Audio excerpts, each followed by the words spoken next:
Hello my dear friends, आप सभी का एक बार फिर से स्वागत है आपके अपने यूट्यूब चैनल ऑनलाइन शिक्षण पर।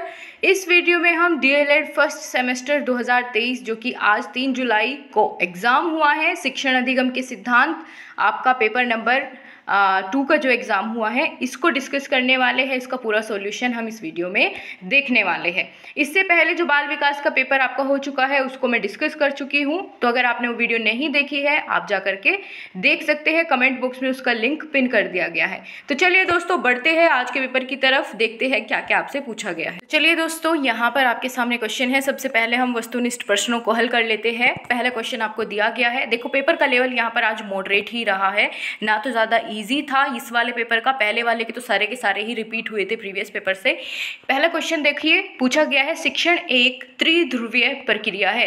ये किसका कथन था? जॉनसन, एडम्स या बीएस ब्लूम या फिर जॉन डीवी? तो इसका सही आंसर यहाँ पर हो जाएगा option number D, John Dewey. ठीक है, नेक्स्ट क्वेश्चन है किस शिक्षा शास्त्री ने शिक्षा को संपूर्ण जीवन माना है? तो ये किस शिक्षा शास्त्री का कथन है? तो बिल्कुल ऑप्शन नंबर बी, स्पेंसर, ये आपका सही जवाब हो जाएगा। नेक्स्ट क्वेश्चन की ओर बढ़ते हैं।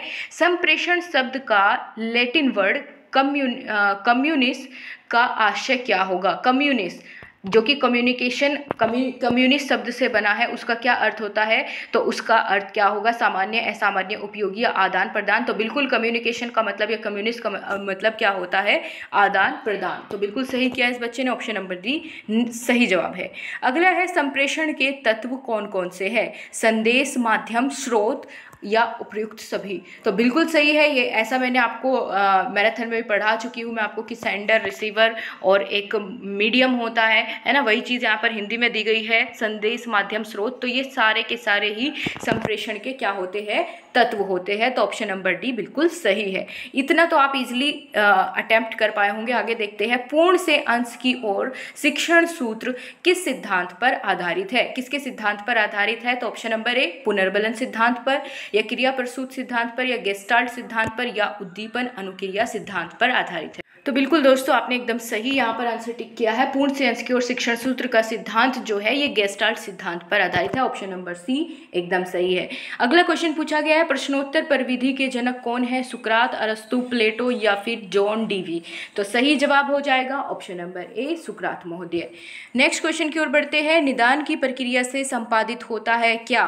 समस्या की पहचान, या समस्या की आवश्यकता, या समस्या समाधान, या फिर उपरोक्त सभी? तो जल्दी से बता दीजिए। देखिए निदान करना होता है तो निदान की प्रक्रिया में हम क्या करते हैं? निदान की प्रक्रिया में हम करते हैं समस्या का समाधान। बिल्कुल सही है। अगला क्वेश्चन की ओर बढ़ते हैं। सूक्ष्म शिक्षण में निम्न में से कौन से तत्व का समावेश नहीं होता है? तो सूक्ष्म समय, सूक्ष्म कक्षा आकार, या वृहद पाठ्य वस्तु, या अभ्यास आधारित शिक्षण?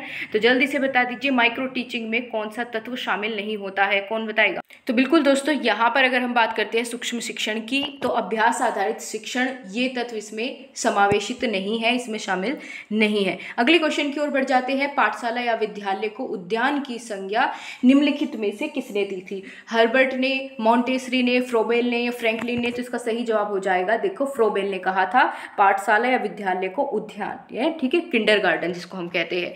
आगे चलते हैं। व्याख्यान विधि में छात्र बने रहते हैं क्या? सक्रिय, उत्साही, क्रियाशील, या फिर निष्क्रिय? तो देखो दोस्तों, जो एक्सप्लेनेशन मेथड होता है या व्याख्यान विधि होती है उसमें बच्चे निष्क्रिय रूप से भाग लेते हैं, वहां पर बच्चे सक्रियता नहीं दिखाते हैं।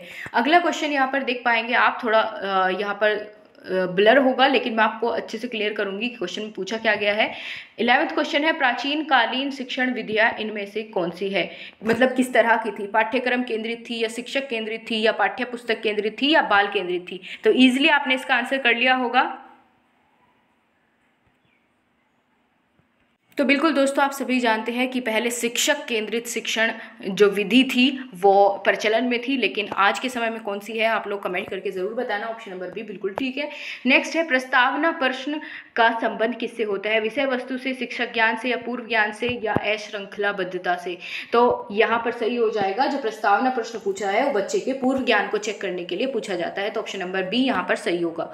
बच्चे की कल्पना शक्ति का विकास किया जाता है। तो आप सभी जानते हैं कि बच्चे को जब हम कहानी सुनाते हैं वो किस लिए सुनाते हैं? कि बच्चे की कल्पना शक्ति का विकास हो। तो ऑप्शन नंबर सी, कहानी द्वारा विकसित किया जाता है। किया जा सकता है। नेक्स्ट क्वेश्चन देखेंगे। अगले क्वेश्चन में पूछा गया है, एक बार मैं आपको इसको क्लियर कर देती हूँ, लिखा क्या हुआ है। ये यहाँ पर आपका लिखा हुआ है कि तत्वों का बार बार दोहराना किस शिक्षण सिद्धांत के अंतर्गत आता है, यानी बार बार उसका रिपीटेशन होता है तो किस सिद्धांत के अंतर्गत आएगा। तो बिल्कुल जाहिर सी बात है, नाम से ही क्लियर है, आवर्ती का सिद्धांत, इससे ये संबंधित है। अगला क्वेश्चन है, पर्यटन विधि से छात्रों में क्या विकसित होता है, समय का सदुपयोग या मनोरंजकता या बौद्धिकता या फिर निरीक्षण या अवलोकन। तो बिल्कुल सही है दोस्तों, पर्यटन विधि से बच्चों में निरीक्षण या अवलोकन की जो क्षमता है उसका विकास होता है। ऑप्शन नंबर डी यहाँ पर एकदम सही हो जाएगा। तो ये थे आपके 15 MCQ क्वेश्चंस। इसके बाद यहाँ पर अति लघु प्रश्न दिए गए हैं, ठीक है। आई होप आपने इन सभी को बहुत अच्छे से अटेम्प्ट किया होगा। आप लोग बताइए कि आपके 15 में से कितने क्वेश्चंस जो है सही आपने कर लिए हैं। और कल भी आपका एग्जाम होते ही तुरंत आपको सॉल्यूशन इसी चैनल पर मिलेगा। तब तक के लिए नमस्कार। वीडियो अगर पसंद आई है तो लाइक शेयर करना बिल्कुल ना भूलें। धन्यवाद।